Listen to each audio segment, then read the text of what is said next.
Да, тука сум во Валета и ја стартувам денешната епизода.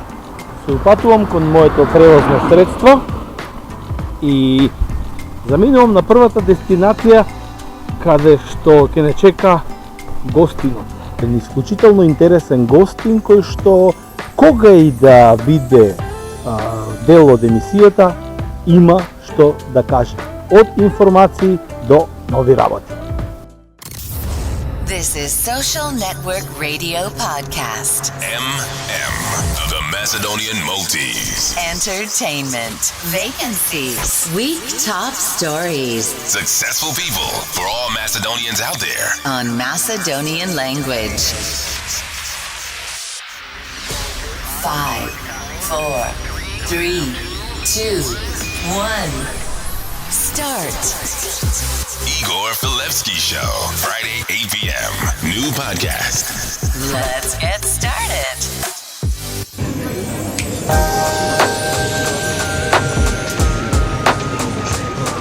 Каламари. Една од работите на островот, која што ги обожавам, е свежата морска храна. Интересно и чудно е, остров како Малта, централно-медитерански, да не е национално јадење број 1 морската храна.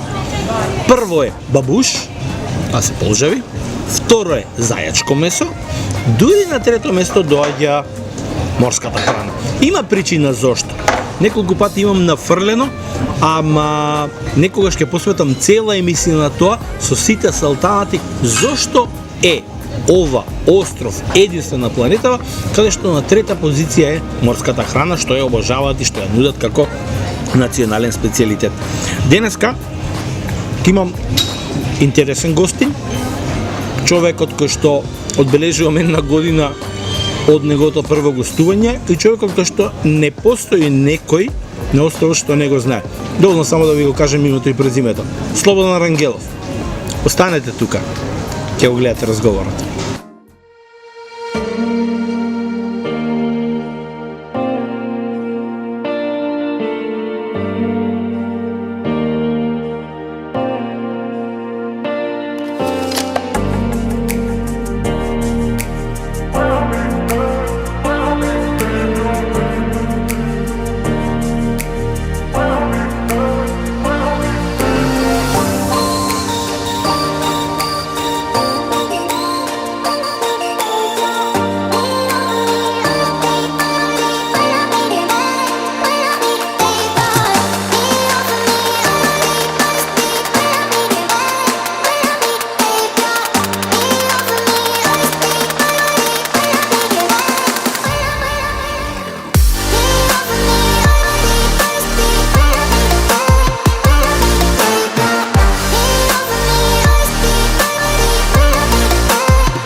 Со Слободан Рангелов одбележуваме една година од првото негово гостување во нашето радио, тогаш сега ќе биде во еден степен погоре, видео, и да видиме што се случи во таа година дена.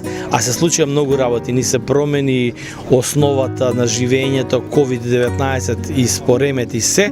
Предпоставувам дека и во она што ќе го разговараме, што ќе го допреме во денешната епизода, ќе збориме баш за тие разлики. Прво да прашам како си и како живееш во оваа COVID ситуација? Како живимо сви? Па ево видиш, ето ја лично мене јако погодило. Погодило, не мислим у смислу да нисам болестан и све, Богу хвала, драгом Богу хвала, живи здрави, а ме погодило свето, пошто сам ја иначе противник маски. И јас сад имам неке своје теории, али не могу да, ја нисам доктор, не могу да причам о тома, али јако погодило то ношење тих маски у природи, на улици и така даље. tako da mi baš onako, kako bih ti rekao, jako mi teško pada cela ova situacija. Hvala, kažem još jednom, dragom Bogu smo živi i zdravi, da nemamo tih problema sa zdravljem, ali što se samog načina života i svega tiče, to se drastično prema, ja verujem da više nikad neće biti isto kao što je bilo. Кога гостуваше првиот пат, те најавив како човекот кој што помага секому. И факт е тоа дека не може некој да дојде во Малта за прв пат, посебно на нашите простори, а да не слушне за Слободан Рангелов и одма се обраќа тебе за некаква помош, за некакви прашања. Ако пред ковидот го знаев тоа дека помагаш секому, сега можам да замислам како ти е тешко, бидејќи прво мораш да помогнеш секому, бидејќи везге носиш еден товар. Слободан Рангелов, човекот кој помага секому. Значи тоа не можеш сега да кажеш, сега е ковид, веќе не помагам. Знам дека таа обврска понекогаш е тешка, но ти си човек алтруист, ќе кажам, кој што го работиш тоа понекогаш од кејф, понекогаш го трошиш и своето слободно време и слободното време на фамилијата, бидејќи си таков по природа. Како е сега? Тешко ли е сега да се помогне, бидејќи страшно е за сите? Pa prvo hvala na ovoj najavi. Pa, znaš kako, ja se trudim da pomognem bez obzira da li je COVID ili nije. E sad, kao što svi znamo, jako je teško vreme, jako teška situacija. Mnogo manje poslova ima u ponudi, mnogo manje je stvari koje ja mogu da učinim za ljude da bi im pomogao u snalaženju na Malti. To je najveći problem sad. I sad, kao što sam kažeš, ja sam sebi stavio jedan veliki teret na leđa, trudim se da ga nosim i s istom onom snagom kao i do sada. I to je najveći problem sad za mene trenutno, zato što jednostavno meni su vezane ruke. Ne mogu da učinim ništa, ne ništa, ne mogu da učinim u onolikoj meri koliko sam mogao da učinim ranije. I to onda zna da bude problem. Mislim, ljudi, ajde, pričali smo prošli put, ja ga imam po 100 poziva svaki dan, poruke, inboxi, messengeri, viberi, whatsappovi, pokušam na sve da odgovorim, neki put zaboravim, neki put ne stignem, ali mnogo je teže nego što je bilo ranije. Малтежаните исто така те знаат новинарите, те знаат медиумите, бидејќи во секој проблем кој што ќе се појави на островот, каде што ќе има потреба некој србин, македонец, балканец воопшто, или како што веќе велиме од бившите Ю простори луѓето кои што се тука, се појавуваш и ти како заштита, како помош, ако можеш да помогнеш во решавање на проблемот. Сега, после ковид ситуацијава, какво е твоето чувство? Малтежаните повеќе те сакаат или ич не те сакаат веќе, бидејќи ти ним им одмагаш, сакајќи да им помогнеш да ги изменаџираат правилно работите, бидејќи се соочуваме со многу детали каде што гледаме дека малтежаните не си ги знаат ни сопствените закони. Tako je. Ima tu, baš si tu rečenicu si pravo rekao. Ja mislim da sad, to je moje mišljenje, možda grešim, možda nisam u pravu, možda sam u pravu. Mislim da u pojedinim stvarima ni oni nisu sigurni kako treba da primene neki zakon. Zato što se informacije menjaju na dnevnom nivou. Daću primer tih testova, letovi, dolazak na Maltu, odlazak sa Malte, ako putujemo, da li treba karantin, ne treba karantin. Jedno je ono što je propisano zakonom i što bi trebalo da se primeni, a jedno je ono što se dešava u praksi. I onda i sami Maltežani, a pogotovo naši ljudi, su u konfuziji, ne znaju kako da reaguju. I onda možeš da pročitaš i da vidiš jako puno različitih situacija. Sad, ja sam pokušao da napravim imao sam jedan sastanak sa ljudima, iako sam, opet ću da naglasim kao i prošli put, ja sam jedan volonter koji ima, ajde da kažem, takvo srce kako ima veliko i želim da pomognem. Samo zbog toga sam tražio jedan sastanak sa Identity Maltom, kad udostojili su me jednog dvosatnog sastanka, pričali smo o svemu i svačemu i ja sam njima rekao, dajte da probamo mi da vam pomognemo, da te probleme koje imate sa apliciranjima, sa odgovaranjima na mail, da vam tu pomognemo, da tu nekako ubrzamo, da tu nekako nađemo neke, ne prečice, kako bi rekao, ne protiv, tako je, znači da bude sve po zakonu, ali da ubrzamo proces. ispričali smo se kako se, kažem, sve to se dešava sada i jako puno se toga menja iz dana u dan, da jednostavno čak ja ni ne mogu da ispratim. I onda dođem ja u problem. Ja ne želim nikom da dam pogrešnu informaciju ili poluinformaciju, jer to je onda opet problem. Zato se trudim da što više pročitam, ali sad što se Maltežana tiče, ja gledam sad to malo kroz fudbal, ću dati primer. Vidim, recimo, pošto sudim tako malo fudbal i to utakmice, vidim da je nervoza mnogo prisutnija nego ranije. I onda to se sve prenosi, to je sve COVID i ta situacija koja nam je ovo ludo vreme donela. Vidim da su se ljudi jako puno promenili. Svi su uplašeni, niko ne zna šta će biti sutra. I to je najveći problem je to. Niko ne zna šta će biti sutra, bukvalno sutra, ne pričam sad januar naredne godine, nego bukvalno sutra. I onda ja mislim da tu u svoj toj konfuziji, promenama raznih, primenama zakona, tu se jako velika konfuzija i problemi nastaju iz te konfuzije, nedostatka informacija nastaju jako veliki problemi. Sad da me Maltežani vole više ili manje, pa šta znam, mislim, ja bih volio da se mi poštujemo. A sad, kako ćemo sve to te naše probleme da rešavamo, to će vreme da pokaže. Zaista vreme da pokaže. Така е, во право си и сега според она што го имаме последно, еве барем за овој викенд. И јас тоа што го знам, бидејќи ја начна таа тема, е карантин, тестовите неважни, ако доаѓаат до нашите простори мора карантин. Какви се твоите информации? Бидејќи се менуваат секој ден. Може во понеделник ќе биде различно. Треба за нашите луѓе карантин овде како ќе дат или не треба? Evo ovako, znači ovo ću, nedavno sam napisao baš kod mene na toj mojej stranici, za sve nas koji dolazimo iz zemalja, država, Srbija, Makedonija, Bosna, Crna Gora, Bugarska, znači 2 nedelje karantin. Znači, budete li nazvali broj 111 i dobijete ih najzad posle verovatno nekog dužeg zvonjenja, vi ćete dobiti informaciju da vi morate u karantin. Bez razlika na testovi? Nema veze, testovi, ništa. Nedavno sam pročitao nešto vezano za komentare. Ja neću da tvrdim da li je to tako ili nije, to što ću sad reći. Da li su brojevi koji se prikazuju u našim zemljama pravi ili nisu? Mi to ne znam, ja ne znam. Ali koliko sam ja načuo, znači ne bi da bude rekla kazala, moram da se ogradim zaista, koliko sam čuo eto te priče, je da zbog tih manipulacija sa brojevima mi nećemo skoro izaći iz te priče o karantinu i 2 nedelje kad dođemo ovde. Znači, ja tvrdim da do nove godine neće biti pomeranja, da ćemo imati 2 nedelje karantin sigurno kad budemo dolazili odande. Ti si malce по-благ, па велиш до нова година. Јас велам не, конкретно за Македонија, пред март 2021 македонците да не очекуваат дека ќе биде олеснување за воопшто нема да бидат воспоставени летови од Скопје до Малта. Тоа е веќе повеќе од јасно. Сега, бидејќи ги почнуваме муабетите со проблемите. Проблемите со работните места, со отпуштањата веќе се евидентни. Луѓето се овдека во хаос. Тебе ти се обраќаат секој ден.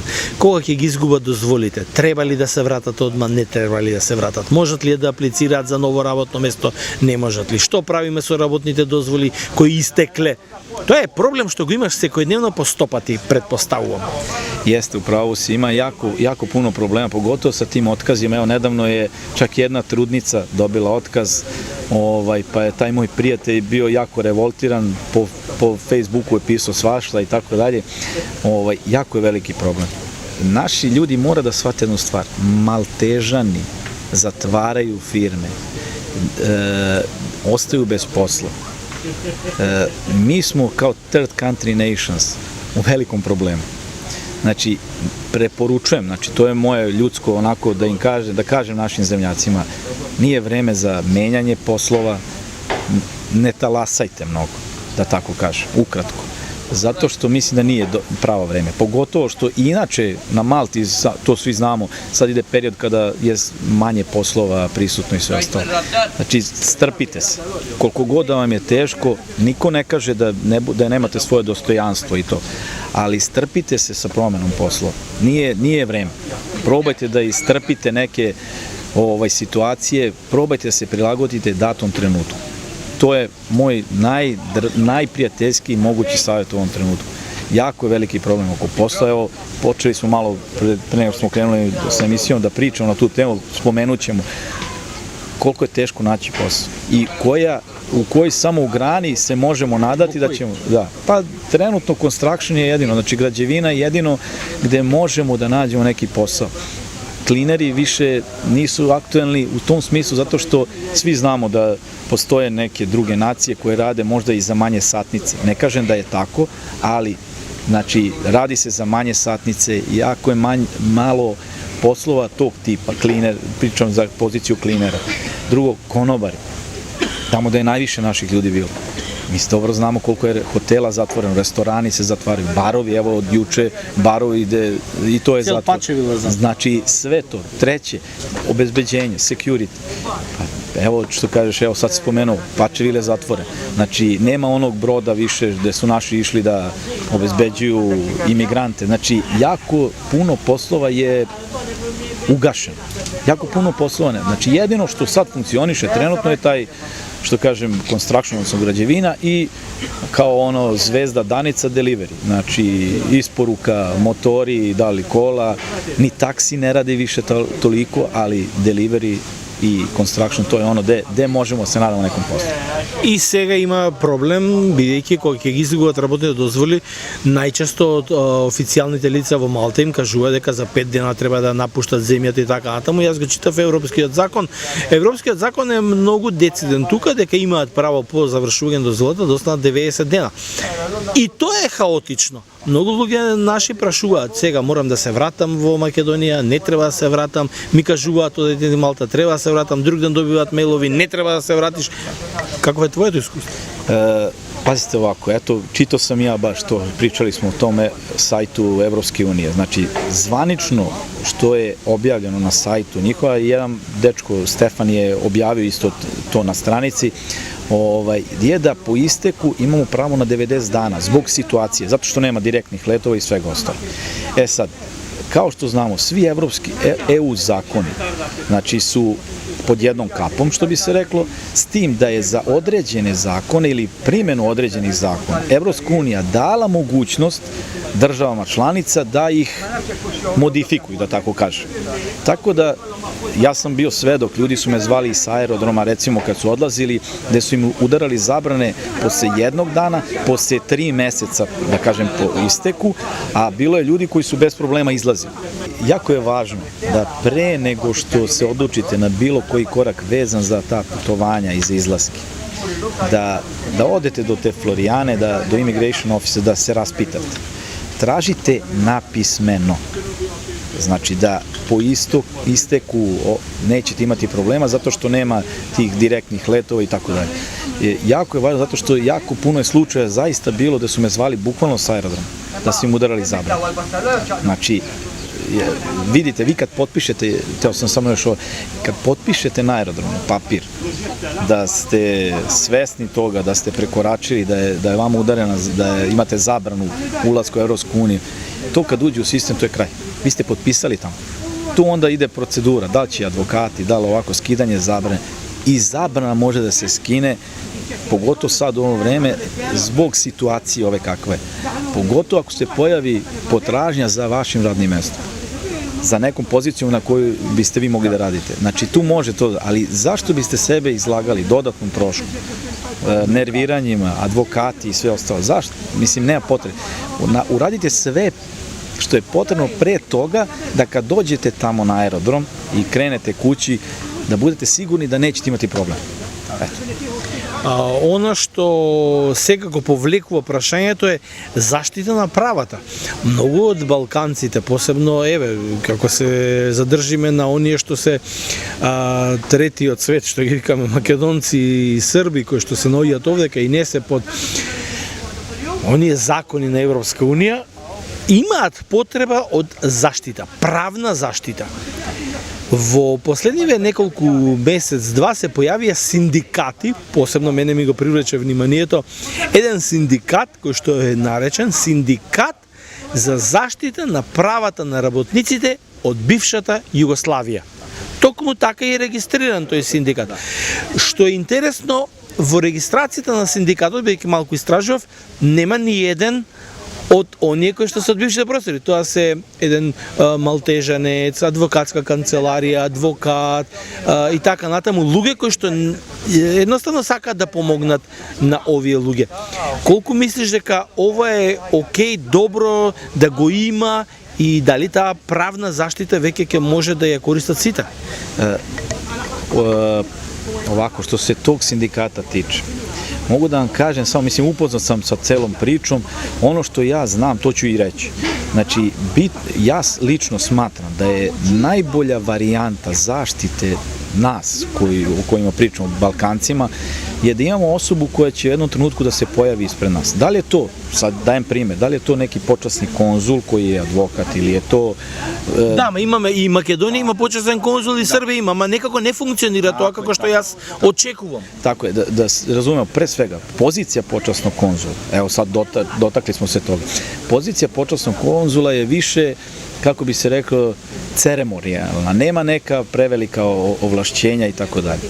Ali opet ja stalno to ponavljam, znači kogod da bude počasni konzul Srbije, Makedonije ili bilo koje druge države, poenta je da ta osoba može da se pojavi i da priča sa nekim na malteškom jeziku. Drugačije je odnos Maltežana prema osobi koja govori, pogotovo ako je Maltežanin u pitanju, nego kad se pojavi neki Srbi, Makedonac ili neko treće lice. Taj sindikat o kome pričamo je nešto što bi objedinilo sve države Balkana. Znači, nije bitno da li su EU u pitanju, tipa Bugarska, Hrvatska, Slovenија. Не, дека е регистриран како работниците од бившата југословенска држава. Tako je. On bi sadržao, znači objedinio rad svih tih počasnih konzula. Znači, od Bugarske do Slovenije, što bi se reklo, svi oni bi bili zajedno u jednoj priči koja bi zaštitila prava radnika sa Balkana. Sad, da se razumemo nešto, pre svega mi smo u tuđoj zemlji, nemamo mi tu nešto puno prava da se, kako bi rekao, da se prsimo, da izigramo heroje, ali ajde bar da probamo da budemo zaštićeni za ono što nam je država Malta dala, znači mogućnost. Znači ako radim, znači i plaćam porez ovde, zaštiti me samo to. Ne tražim da mi daješ posebna ovlašćenja, posebne privilegije, ali zaštiti to što je po zakonu Malte i to što ste mi ti kao država Malta dali. Znači to je poenta cele te priče oko tog sindikata. Naravno, mislim, to vremenom bi trebalo postane jedna ozbiljna organizacija. Ja se iskreno nadam da će tako i biti. Ali ajde ostavimo vreme da vidimo, da to krene, pa ćemo onda vidimo kako će to da izgleda. За колкава бројка збориме од прилика, ајде да ги споиме само Србија и Македонија. Бугарите се Европска унија и албанците. Од Косово албанците и албанците од Албанија, кои што се повеќе и повеќе ги има. Пред 2 години јас немав сретато и не знаев за ниеден албанец.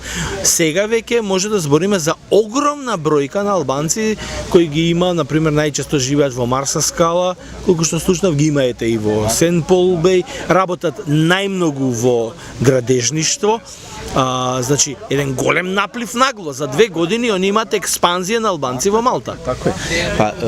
И сега збориме за бројките македонци, срби, албанци и босанци. Da.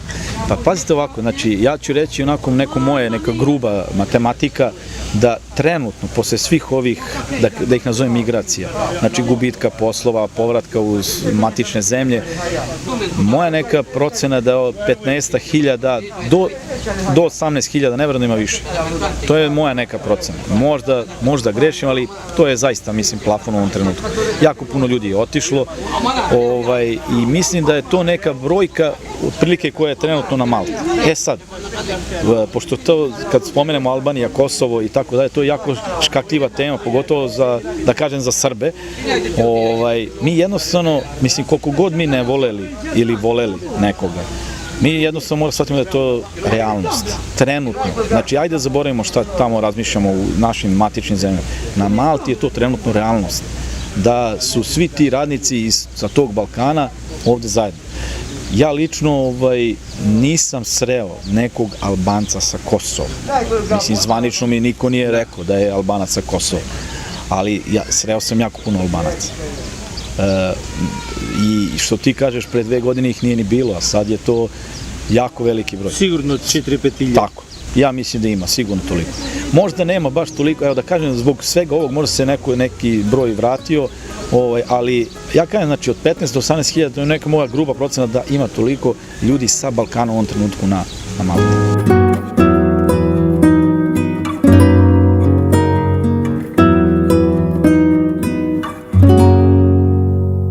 Successful people for all Macedonians out there. On Macedonian language.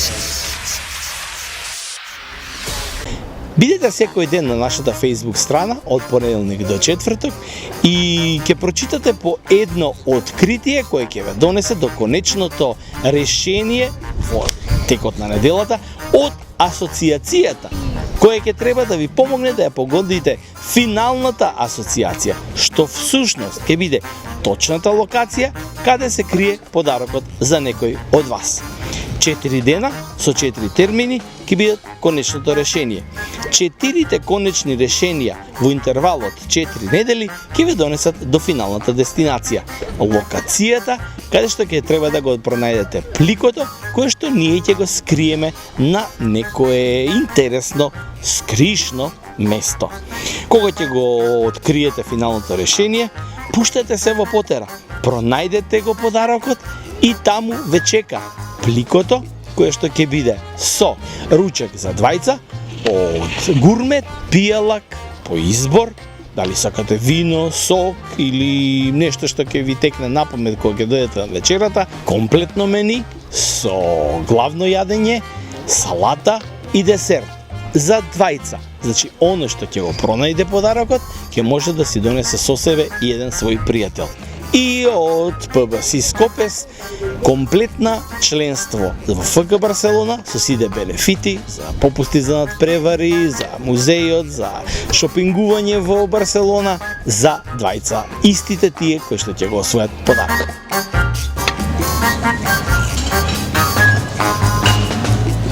Јас јадам се гричкам, не е фер, ама сега јас ќе направам финта, Саше. Јас ќе да снимам тебе, ти мене. Одиме со потера. Значи, за да нештата потера ви го откривам решението. Конечното решение од третата недела на потера е стадион. Памтете? Стадион. Предходно ги имавме Пама, имавме паркинг и денеска стадион. Поврзете ги овие 3 заедно и пробајте да најдете логично решение.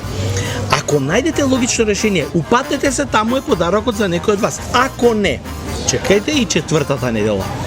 И мислам дека е ова лесно решение за да го најдете местото каде е скриен подарокот за некој од вас. Значи, уште еднаш да ви повторам. Пама, паркинг и стадион се 3 финални решенија. На вас е редот.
Xavi, l'obertura de Xavi a la dreta per Alves, a veure Dani Alves, la centrada d'Alves, Terri amb el cap, el control de tot, treu la pilota malament Essien, la regala Messi, Messi per Iniesta, xut Iniesta, gol!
ja kažem, znači od 15 do 18.000, to je neka moja gruba procena da ima toliko ljudi sa Balkana u ovom trenutku na Malti. Да, тоа е бројка која што е евидентно покажува дека и за малтежаните е важна од проста причина што тоа има работната сила. Tako je, apsolutno se И slažem. овдека се случува, јас во некои од минатите епизоди споменав за оној национален, радикален национализам кој што се појавува во последно време, одете си во своите земји, вратете се, тоа обично го гледаме кај постарите, кај помладите не сум го видел, кај малтежени, кај постарите го има евидентно, но и самите тие треба да знаат дека ако случајно балканците си заминат утре сите заедно во исти момент, Малта сигурно ќе стави клуч на се. Буквално нема да може ништо да профункционира и не може да ги отворат работните места. Буквално ова е фактичка ситуација. Невозможно е во еден ден да си одат сите, но да кажеме дека постои копче за телепортирање и утре ќе телепортираат сите назад на Балканот. Малта ќе остане празна. Се сложиш ли ти? Vidi ovako. To je pogrešan stav, nigde. Da, ovako. Mislim, sad u ovom trenutku ću ti reći nešto što, znaš, prvo mi nikad ne možemo da se složimo. Svi ti mi koji smo spomenuli. Ne bi mogli se složimo da u jednom trenutku svi kažemo rampa i, znaš, to se nikad neće desiti. Ali, ono što je drugi podatak jako bitan je, to su ti pridošlice iz Azije, kojih ima sve više, jer to se vidi na ulici, da je sve više pripadnika država Azije, Indija, Pakistan, Filipini, Nepal i tako dalje, Bangladeš, sve te zemlje, da ih je jako puno, evo u samom Boltu, delivery koji radi, jako puno je Pakistanaca, Indijaca i ostali. Da, sem Pakistanci ne su videli na motoru. Tako je. Tako da, možda bi to, ako bi se to teoretski desilo, da svi mi Balkanci odemo, to bi bio jako veliki, kako bih rekao, neću kažem šok za njih, ali mislim da će oni to nadoknaditi i u perspektivi, ja bi zato onako malo stavljam rezervu na sve to, perspektivi je nekoj da 70% radnika pridošlih sa strane bude iz Azije, zbog male satnice i svega ostalo. Да, има логика, за тоа зборевме пред неколку месеци пред ковидот дека се случува тоа. Многу повеќе се вработуваат, за кај нив имаше и некои бенефити при добивањето на дозволи. Како е сега со добивањето на дозволи за балканците? Дали и првото аплицирање веќе се прифаќа или не? Od 3. avgusta ove godine zvanična informacija, znači sa tog sastanka gde sam bio Identity Malta, je znači da može da se aplicira prva aplikacija Still Abroad, sve druge ostale aplikacije koje su promene poslodavca, znači sve može da se aplicira od 3. avgusta. Šta je problem? U jednom trenutku se pojavilo jako veliki broj, ja sam dobio podatak od 3.500 odbijenica za third country nations. Šta se desilo? Svi oni su bili odbijeni zbog labor market testing, znači zbog, da tako u bukvalnom prevodu, istraživanje tržišta rada, znači da nisu mogli da garantuju za poslove da će moći da godinu dana da se radi, znači koliko traje radna dozvola, pa pojavljivali su se ugovori koji su važili 3 meseca ili 6 meseci, a ti apliciraš za dozvolu od godinu dana. I onda je tu, znači, jako veliki haos nastao, ali kako je rešeno? Ono što, znači, ja znam, znači, dovoljno je bilo da doneseš iste te papire i novih 280 € i prihvatili bi aplikaciju. Пари. Tako je. Sve je oko para. Се се врти околу парите, на крај ќе видиме, затоа што скоро 300 € не се малце и тоа е секој што аплицира мора тие да по 3.500 како што велиш ти, тоа е огромна сума што влегува во буџетот на Малта. Сега пред крајот, ајде сега за убавите работи. Колку си задоволен од се ова што се случува и што Малта ти го пружа тебе? Мислам на тебе како тебе, туку тебе како човек, како Србија, Македонија, Балкан, бивши простори кај што сме овде.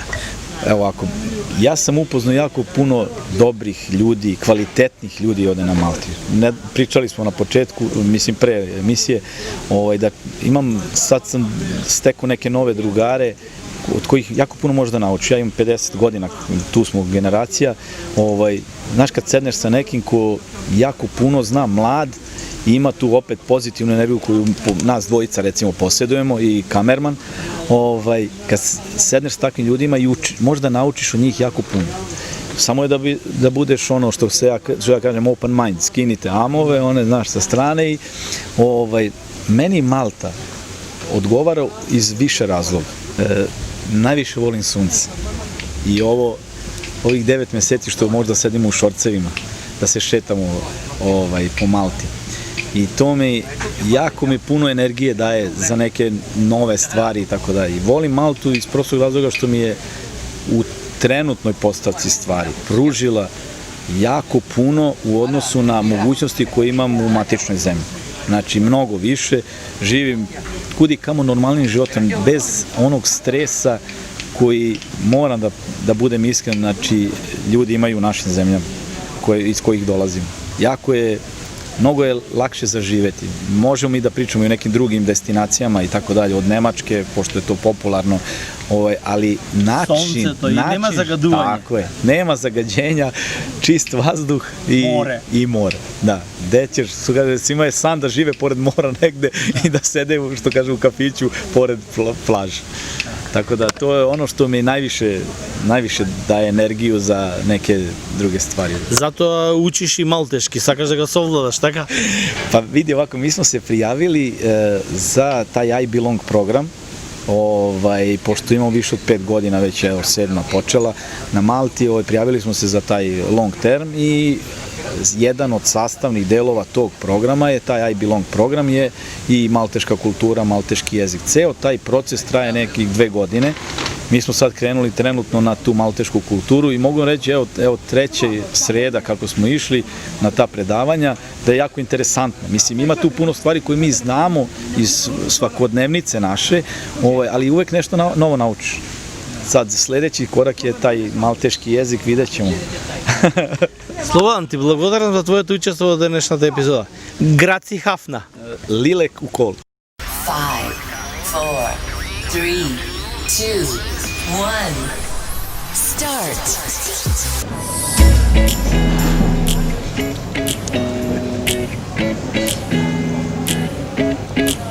Па ете сме, тука сме сите.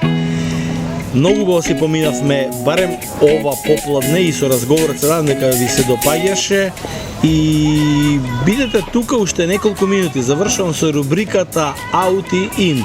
Она што беше интересно и атрактивно оваа недела според некоја наша проценка. А следната недела ќе имаме продолжение на ова што го начнавме во оваа епизода.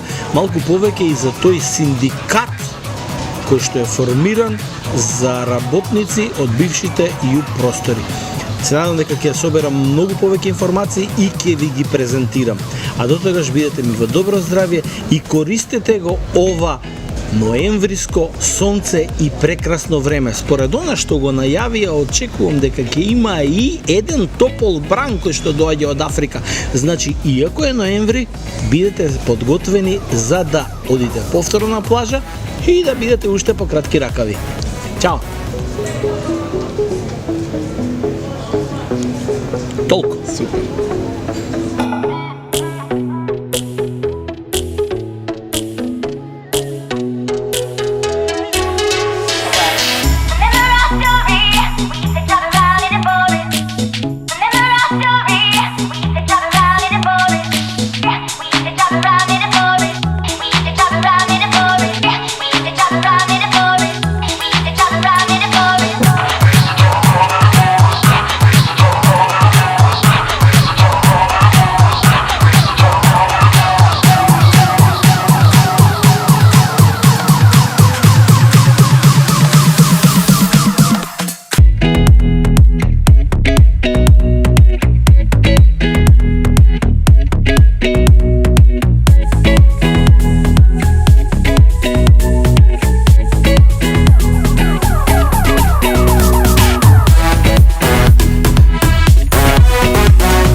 Social Network Radio Podcast.